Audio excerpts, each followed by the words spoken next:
There once was a wicked man who worked as a money borrower and money lender. His friend came to the man and left a deposit for him. The wicked man, seeing the size of the deposit, intended to keep it for himself. However, when asked to swear an oath that he would make good on the return of this deposit, he fled the city, fearing divine wrath. Along the road to his farm, he encountered a man in black with a gimp leg. The man in black revealed himself to be Horkos, seeking out wickedness and purging those who offer false oaths. Frightened, the wicked man asked Horkos if he was leaving the city, and if so, when would he come back? Horkos replied, "I will return in 40 years, or perhaps 30. Relieved at this news, the wicked man returned home, and the next morning swore an oath that he'd never receive the deposit from his friend, so he could not return it. Instantly upon swearing this false oath, Horkos appeared behind him. Grabbing him by the throat, the two were whisked away to a mountaintop, where Horkos prepared to drop the wicked money holder to his death. "Wait!" cried the wicked money holder. "Why did you lie and say you would return in 40 or 30 years? Horkos smiled at him slowly, before loosening his grip to drop him. "I never lied to you," Horkos chuckled. "But you should know that if someone intends to provoke me, I am accustomed to come back again the very same day." Taken from Aesop's Fables.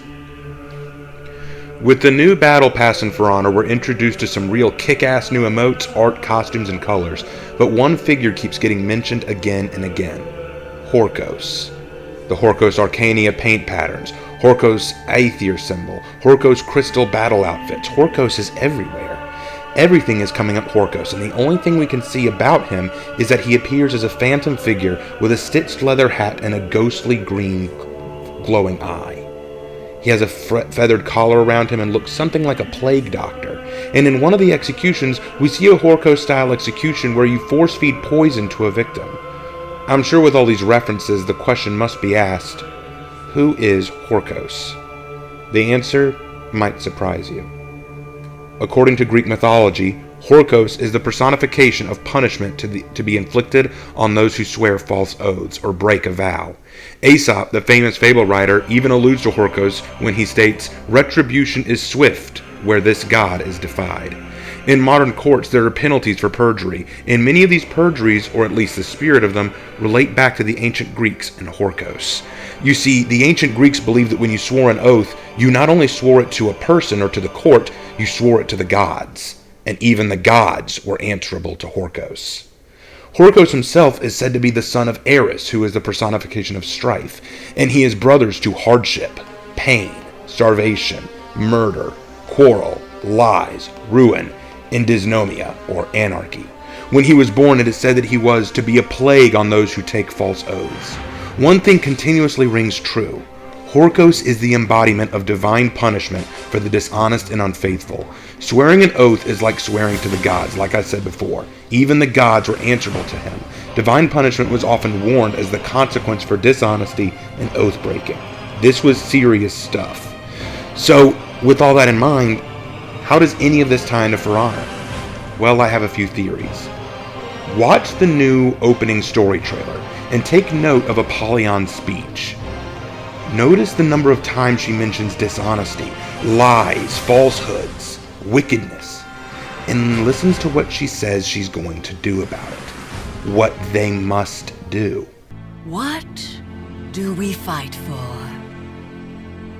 Peace? Peace is a false hope. It is a lie told by leaders who have lost the will to fight. But the time of reckoning has come. We will cleanse Heathmore from the liars and the wicked. We will start a new era for the truest heroes of this world. Peace is poison.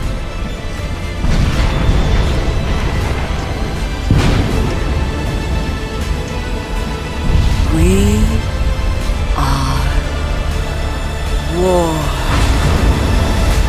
They will cleanse Heathmore of the liars who preach peace, the false gods of sanctity and harmony. These things are false oaths, leaders too weak to understand the true nature of man and war, leaders who lied and bore false promises of peace, and now their reckoning has come. Horkos will come and deliver divine punishment upon the dishonest and the unfaithful. I believe that the reason for the Horkos symbolism and imagery is for this very reason. The last season was a lie. It was called hope.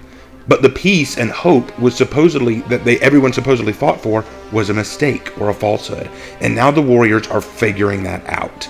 Maybe there's a conspiracy where really the leaders of Heathmore weren't stopping the fighting for hope. They were stopping for a darker reason. Or maybe they really were trying to find peace, but there were shadowy powers pulling the strings to spark new war, much like Apollyon did in the game's campaign. Whatever the case, the lies will be unearthed, and divine punishment awaits for the weak and the wicked. And as Apollyon beckoned, prepare for an age of tyranny. And maybe that's why Horkos is appearing. See y'all next time for the next For Honor analysis. I just wanted to throw this out there because I just started playing the new season. I'm seeing Horkos everywhere, and I felt that y'all might like to know why Horkos is here. Tune in next time for another For Honor analysis where I talk about the new possible factions, and I'll get into the Guan Yu video a little bit later. Looking forward to an awesome Season 14, guys. Take care.